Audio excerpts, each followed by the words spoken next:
لوگ کہتے ہیں قرآن سے ماتم دکھاؤ. آپ لوگ تھکے ہوئے تو نہیں بیٹھے نا؟ لوگ کہتے ہیں قرآن سے ماتم دکھاؤ. لوگ کہتے ہیں قرآن سے یا حسین دکھاؤ. میں ابھی قرآن سے یا حسین دکھاتا ہوں. حضرت یعقوب روزانہ، ایک دن نہیں، محرم میں نہیں، 10 دن نہیں،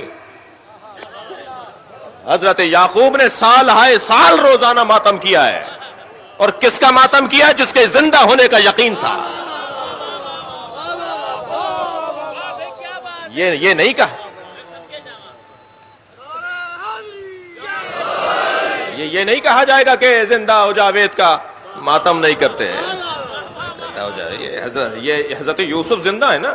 حضرت یعقوب کیا کہہ رہے ہیں؟ حضرت یعقوب روزانہ ایک ہاتھ زانو پر مارتے تھے، ایک ہاتھ سینے پر مارتے تھے، ایک ہاتھ سر پر مارتے تھے.